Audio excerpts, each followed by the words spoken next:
වෙලා සම්පූර්ණයෙන්ම. ආය අලුතින් බොරළු ගෙනල්ලා දාලා දෙන්න. මේ හරිය නම් කුලේද? මේ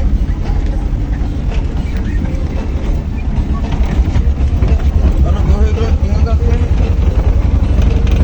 මේ පැත්තේ ඒක කඩාන ගිහින් දැම්මම